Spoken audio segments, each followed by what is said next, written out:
Bem-vindo à Catequese Apologética Santo Cristo.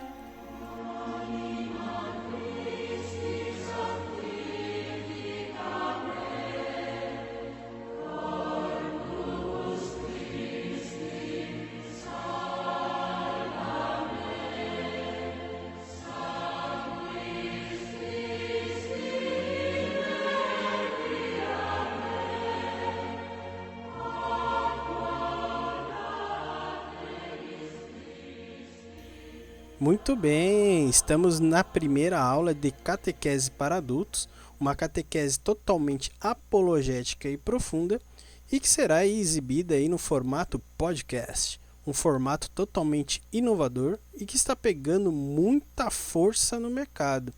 Como é um projeto piloto, eu vou pedir aí a paciência de todos vocês, né, a compreensão, que provavelmente vai haver aí uns erros de edição de áudio, erros de interpretação até mesmo teológicas, né?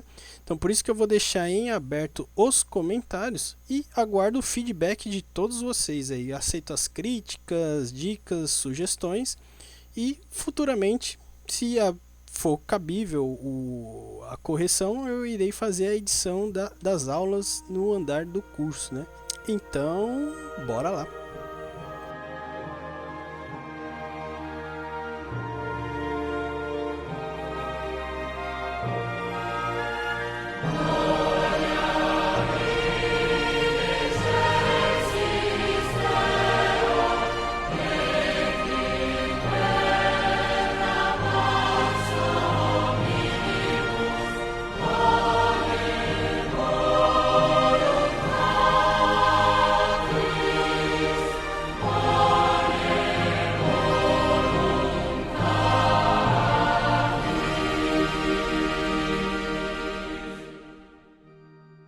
Senhor, tornai-nos ferramentas de vossa vontade. Fazei com que os conhecimentos dessa aula se tornem semente para muitas conversões. Vinde, Espírito Santo, enchei os corações dos vossos fiéis e acendei neles o fogo do vosso amor. Enviai o vosso Espírito, e tudo será criado, e renovareis a face da terra. Oremos. Ó Deus, que instruíste os corações dos vossos fiéis com a luz do Espírito Santo, fazei que apreciemos retamente todas as coisas segundo o mesmo Espírito, e gozemos sempre de sua consolação. Por Cristo Senhor nosso. Amém. Em nome do Pai, do Filho e do Espírito Santo. Bom, primeiramente deixa eu me apresentar aqui. Para quem não me conhece, eu sou o Oscar, tenho 37 anos. Dou aula de catequese na paróquia Santo Cristo, na cidade de São Paulo, Zona Leste. E estou iniciando esse projeto de aula de catequese via podcast, até mesmo para servir como um reforço à revisão das aulas que eu faço fisicamente, mas vale também aí um convite para as pessoas que estão na internet e buscam, né, o conhecimento mais profundo de catequese, um conhecimento mais claro, num sentido apologético, né, na área de teologia, que iremos abordar muito isso futuramente e espero que vocês gostem. E lembrando também, muitas coisas que vocês verão aqui nas aulas serão uma replicação do que é ensinado com o nosso mestre, Padre Paulo Ricardo, né? Eu sou aluno, né, discípulo desse grande mestre espiritual. Então, bora lá. Deus quer te iluminar com as verdades dele. Deus quer tocar a sua alma. Mas Ele faz isso através da obscuridade da fé, que é uma noite escura. Essa é a comparação. Então, como é que na noite escura você consegue ver as estrelas? Só tem um jeito. Você precisa apagar as luzes da cidade. Ou seja, se você está com as luzes da cidade todas acesas, você olha para o céu, você vê uma, duas estrelinhas, pronto, no máximo. Mas se você apagar as luzes da cidade, você for para o deserto, o céu estrelado é uma coisa fantástica. Eu fui pároco em Barão do Melgaço, no Pantanal, durante 11 anos. Algumas noites eu saía até da cidadezinha de Barão do Melgaço, ia no descampado, né? Eu comprei um atlas do céu, ia com a lanterninha vendo Atlas e olhando as estrelas. Eu nunca vi o céu tão estrelado como era em Barão de Melgaço. Dava para ver a Via Láctea. Né? Eu só sabia que era a Via Láctea só de conceito, mas nunca tinha visto. Né? E pena que naquela época não havia esses aplicativos de celular que você aponta para o céu e já te diz o nome da estrela. Né? Mas era impressionante essa coisa, você tem que apagar as luzes da cidade para conseguir ver as estrelas. Então fica aí a dica do nosso mestre espiritual, Padre Paulo Ricardo. Como iremos iniciar os estudos, então que agora nós apaguemos as luzes, né, das nossas agitações e vamos nos concentrar e refletir o que tem aí na introdução da catequese.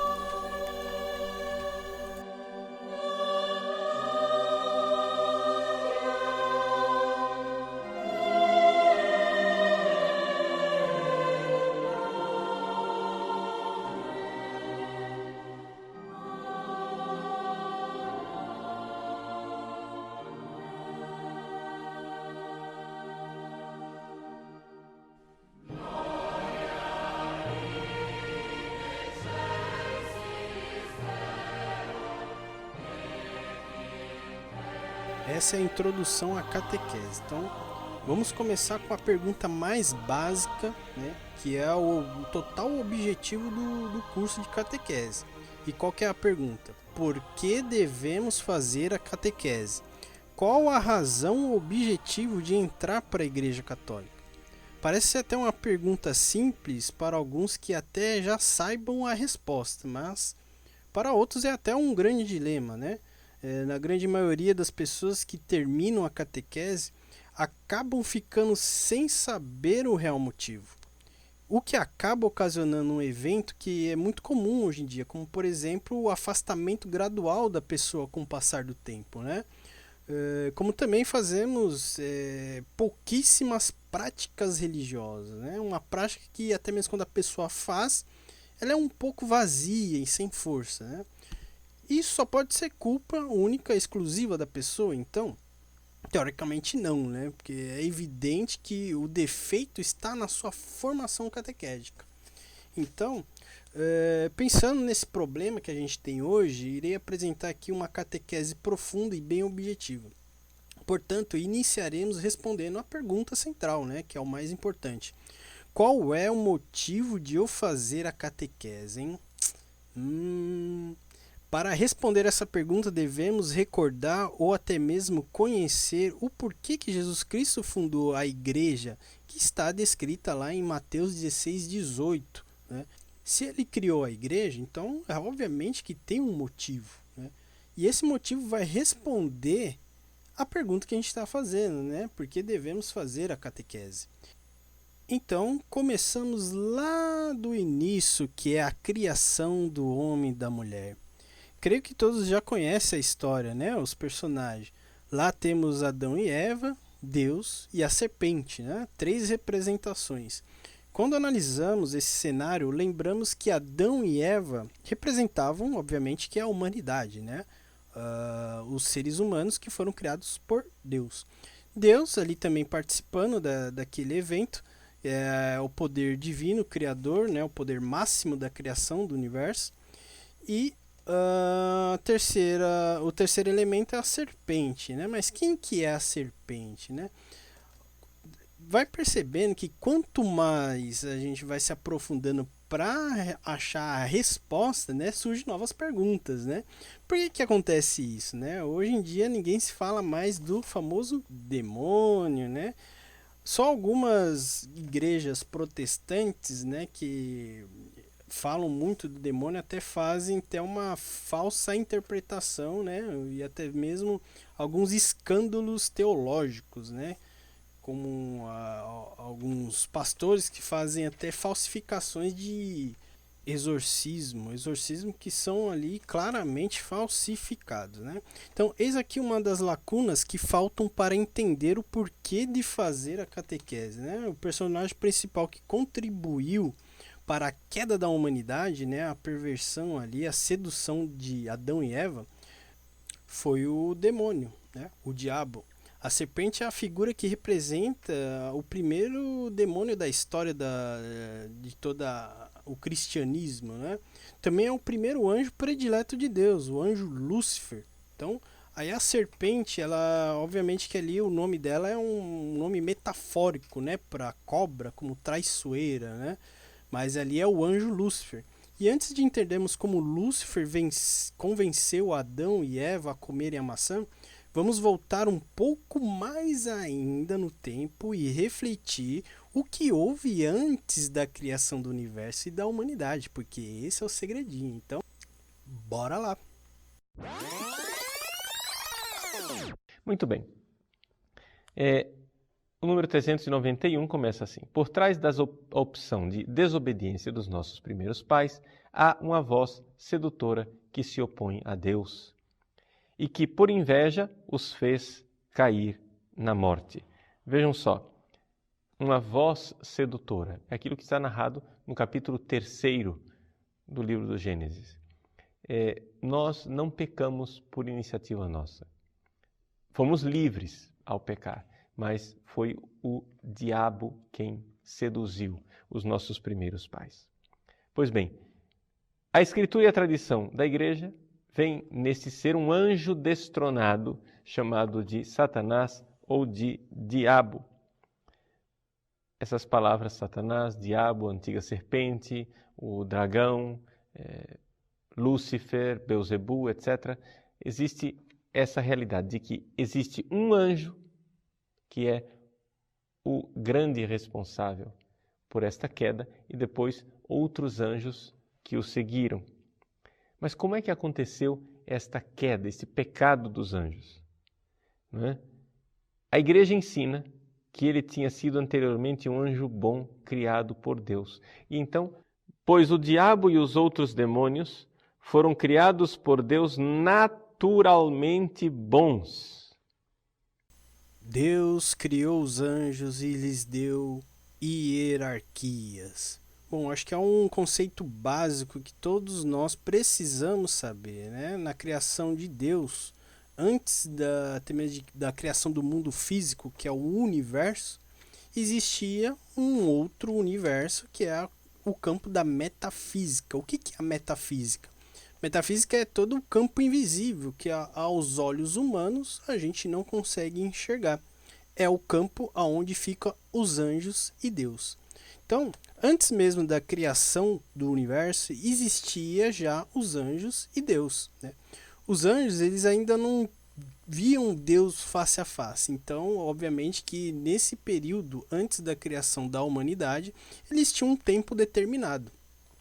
Para quê? Para testar a fé deles e ter o amor que Deus esperava deles, né? Hoje, o que aconteceu lá na metafísica acontece hoje com nós. Hoje a gente tem o Kairos, né? O tempo da igreja, o tempo da humanidade.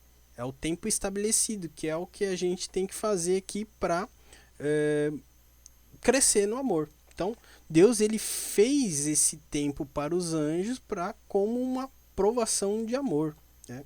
Então, nisso Deus mostrou para os anjos o projeto que o homem teria, né, através da criação de Adão e Eva, teria através das revelações, né?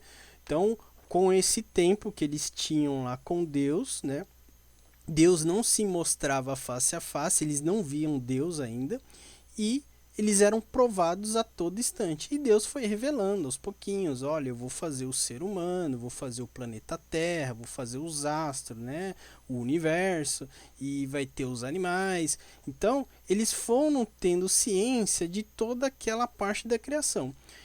E por curiosidade, né, quando Deus revelou a Lúcifer, né, que era o topo da hierarquia, né, depois a gente pode até fazer aqui uma aula futuramente sobre os anjos, né, dando ali o nome das hierarquias, mas se eu não me engano, os que ficam perto de trono de Deus hoje, né, são os tronos, né, os tronos e os querubins, são a classe mais alta de toda a hierarquia angélica.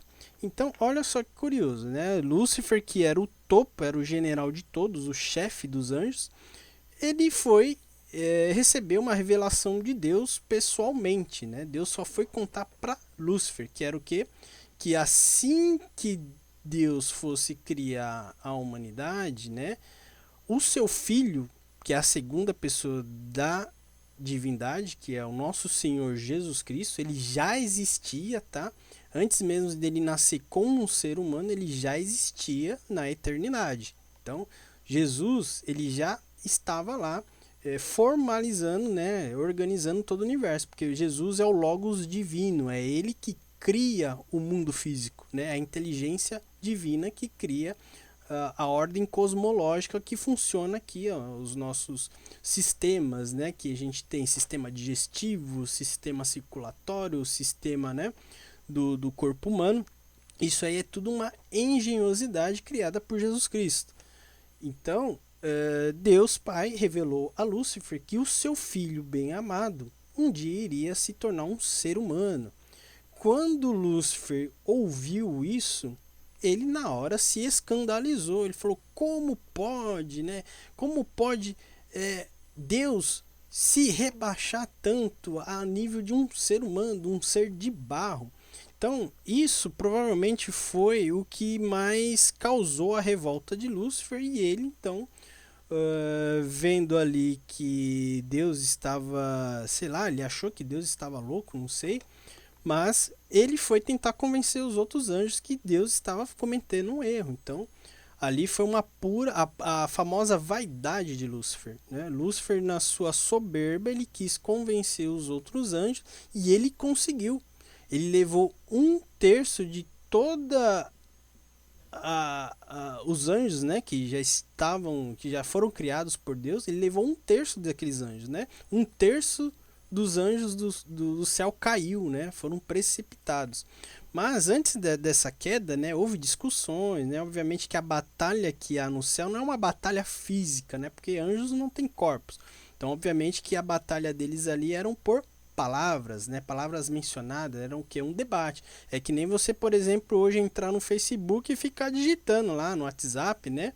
É uma batalha. É uma batalha de palavras. Então, isso aí ocasionou numa grande guerra celestial. Então, durou bastante tempo essa guerra, né? Até no momento que, no meio ali da discussão, eis que surgiu lá um soldado, né, de classe bem baixa, né? Vamos dizer assim, que fosse o cabo, né? Porque hoje na hierarquia do exército a gente tem um soldado, o cabo, né? Tem um tenente, sargento, né? Então eis que surge o famoso anjo, né? O primeiro anjo ali que a gente conhece, que é São Miguel Arcanjo. A hierarquia dos anjos, muita gente acha que o arcanjo ele é uma hierarquia muito alta na classe, né? Na verdade não. O arcanjo ele é uma hierarquia menor, né, do que as outras classes, né? Ele é como se fosse o cabo, né? Abaixo do arcanjo tem um anjo comum, que é o anjo da guarda. Então, o arcanjo ele tem ali uma participação, né, junto com o anjo da guarda, mas ele não é uma classe muito alta, né? É um guerreiro, né, um anjo de guerreiro de classe baixa. Então, eis que surgiu ali Miguel no meio da discussão e disse para Lúcifer na cara dele, né? Quem é você perante Deus, né? Mihael, quem como Deus. Então, essas palavras que foram pronunciadas entraram como uma verdadeira espada no coração de Lúcifer e o precipitou perante o inferno, né? Aí ele caiu em queda, em desgraça, porque assim, a verdade, ela, quando ela penetra no coração, no ser, a pessoa se sente, né, machucada, né? Muitas pessoas hoje, você pode chegar para uma pessoa e dizer palavras duras, né, mas que se soa uma certa verdade, aquilo ali perfura como se fosse uma espada. Então é por isso que nas imagens mais clássicas de Miguel, você percebe que ele carrega, né, em banho uma espada. Então aquela espada, o que significa aquilo? Na verdade, eram as palavras mencionadas por Miguel, que ocasionou o próprio nome dele, né? Que Miguel vem de Mihael, quem como Deus.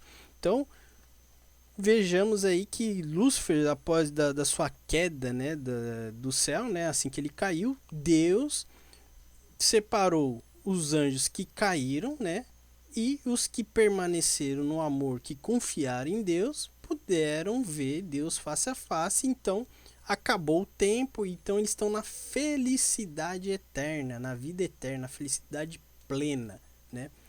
Então eles passaram desse processo, então Jesus começou o processo da criação do universo. Então isso que aí começa a coisa toda, né? Então agora que a gente já conhece a história do início ali de toda a confusão toda, né? Podemos entender por que que Lúcifer, a serpente, ele aparece lá no Jardim do Éden, depois que o universo já foi criado, né?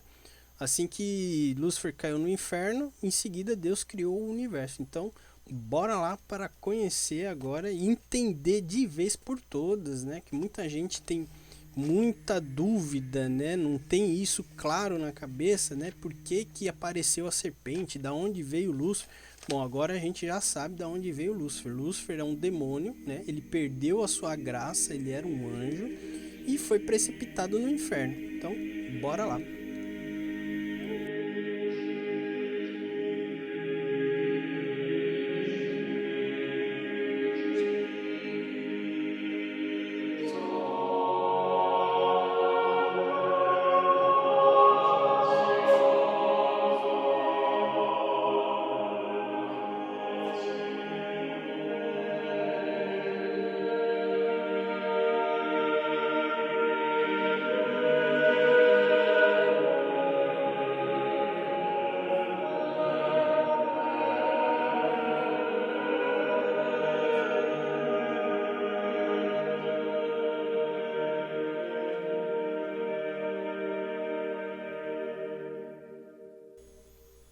O início da humanidade.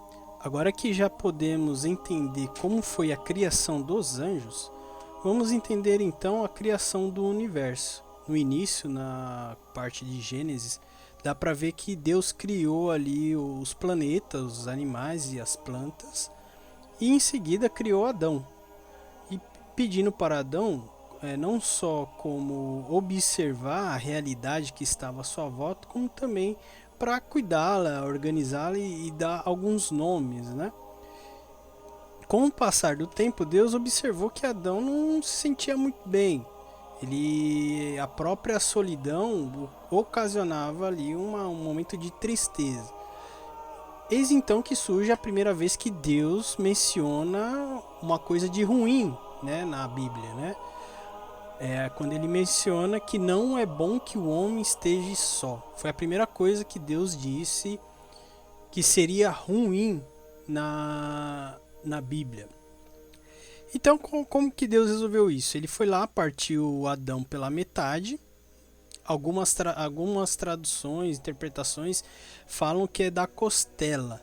Mas aí cabe a cada um escolher aí uma forma de interpretação, pois dá quase que na mesma, né? Adão e Eva fazem parte de uma coisa só. É por isso que durante o caminhar da vida existe essa procura de um pelo outro, porque ambos são metades que estão perdidas, ambas se procuram pelo toda o resto da vida.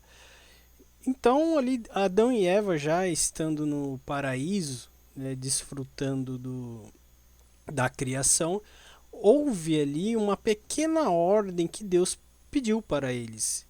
Teve várias coisas, né, que Deus ali, sem explicar muito, mas ele quis dar ênfase a apenas uma coisa, que é uma árvore, a árvore do bem e do mal.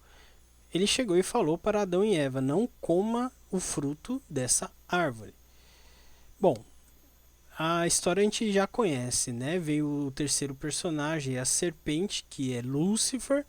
Lúcifer que foi precipitado no inferno, mas como ele é anjo, ele ainda tem o poder de intuir em cima da realidade física. Porque na criação, antes da criação do universo, Deus ele já iria estabelecer um serviço para os anjos, né? Os anjos eles foram criados para servir a humanidade.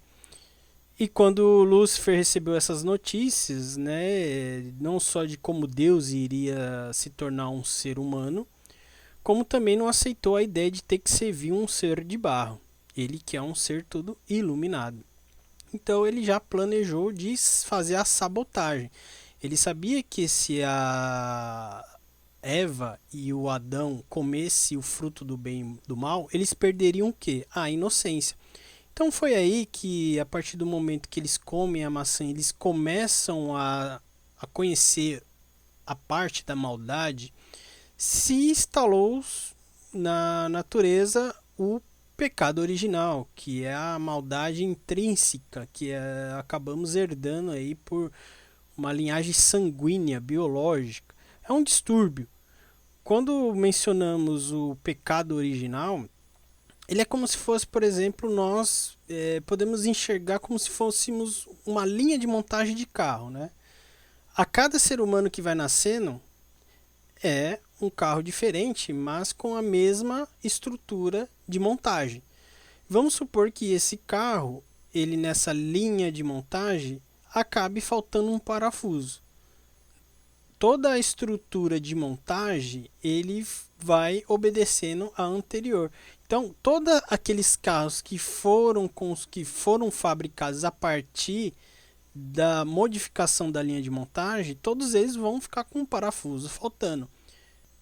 Portanto, esse parafuso faltando é o pecado original. O pecado original, ele é a pura maldade intrínseca que foi passada através de uma linhagem biológica. Todos os seres humanos que foram gerados a partir de Adão e Eva herdaram esse problema. E esse pecado original, qual que é o problema dele? Ele, além de ter retirado toda a santidade de Adão e Eva, o que é santidade? Adão e Eva, eles possuíam corpos eternos, eles não envelheciam, né? Adão não ficava careca, a Eva não engordava, eles tinham corpos perfeitos, eles não envelheciam, não tinham fome, não tinham sono, não tinham doença. Então, a partir do momento que eles comeram a maçã, não só como os corpos deles começaram a envelhecer, a ficar doentes, como também o resto da natureza começou a apodrecer. As árvores, né, as plantas, todo o universo se estabeleceu-se um negócio chamado tempo. Né? Se formos analisar todos os seres humanos que do início da Bíblia, obviamente não tem como a gente analisar numa linha cronológica, porque a Bíblia ela é escrita em fora de ordem. Mas se analisarmos os primeiros seres humanos narrados na Bíblia, todos eles têm 500, 300, viveram até 500 anos, 300 anos, né? E com o passar da história, né, eles foram reduzindo essa idade. E o que foi isso? Foi a queda do paraíso, né? A introdução do pecado original na realidade. E depois disso foi só queda, né? Só decepção. Então Deus ele viu toda aquela situação. Adão e Eva já estavam com a maldade intrínseca, já começaram a se observar como objetos, né? Objetos de prazer, objetos para serem usados, porque esse é o maior defeito do pecado original, transformar o outro em objeto para ser usado. Eles perceberam que estavam nus também, tiveram vergonha de Deus e começaram um a acusar o outro. Então ali já não tinha mais jeito. Deus ele poderia muito bem estalar os dedos e consertar tudo de uma noite por dia, mas qual é a probabilidade que Adão e Eva não iriam cometer novamente esse erro? Porque o pecado ele está no espírito, foi uma escolha deles. Para que eles pudessem rever essa escolha, Deus então estabeleceu ali um método pedagógico, permitiu que eles pudessem experimentar a morte por castigo e junto deu início ao projeto que ele sempre teve desde o início, que é o que? A multiplicação. Então a primeira ordem que ele dá é crescei e multiplicai-vos. O que, que é isso? É a estabilização da família tradicional que a gente conhece, que é através de um pai e uma mãe e muitos filhos. Deus, ele pede para Adão e Eva dar muitos filhos para ele. Então essa é a principal método pedagógico que Deus estabelece para que eles possam recuperar a santidade. Através da união deles, eles teriam que passar por sofrimento. Eva teria a dor do parto, o Adão teria a dor do trabalho, e assim eles poderiam recuperar a espiritualidade que eles perderam antes. Poderiam até mesmo fazer a reparação dos seus erros. Então esse é o objetivo. Só que sabemos que ao decorrer da história, depois de em seguida tem Abel e Caim, tem várias tragédias, né? Durante toda a história do Antigo Testamento. E durante toda essa história, Deus então vai preparando a próxima etapa que ele tinha planejado. Não só como a multiplicação dos seres humanos através da família, que é o casamento, como também a vinda do seu filho, que era Jesus Cristo, o engenheiro do mundo físico. Foi ele que planejou tudo. E é aí que começa então todo o caminho de pedagogia, de recuperação para a santidade. Agora voltemos ao início da aula, né? Aquela pergunta que a gente fez lá no começo. Por que devemos fazer a catequese? Então agora podemos ver que o motivo real da gente fazer a catequese é nos consertar. Nós somos filhos de Adão e Eva, nós herdamos o pecado original. Esse pecado, a partir do momento que a gente nasce, ele já vem conosco. A gente já nasce egoísta, maldoso, com más intenções, egocêntrico, vaidoso. Então, há uma necessidade de a gente fazer uma correção espiritual e física. Porque o ser humano, ele é um compósito. São Tomás de Aquino chama isso de composto, né? O corpo e a alma espiritual. E nós necessitamos desse conserto.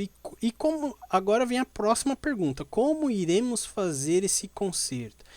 Então agora isso vai ficar para a próxima aula, que será os sacramentos da igreja. Então agora a gente já sabe por que a gente deve fazer a catequese. A gente deve fazer a catequese porque nós precisamos nos consertar. Como iremos fazer isso? Através da Igreja Católica. Ela tem as ferramentas necessárias para isso. Então, na próxima aula, nos veremos lá com esse assunto, né? E espero que todos tenham bem aproveitado essa aula, que talvez, se ficarem algumas dúvidas, eu deixo aí as sugestões, dicas, críticas, né? Que provavelmente eu irei editar várias vezes essa aula, acrescentar coisas, né? Então eu fico por aqui e até a próxima. Até mais.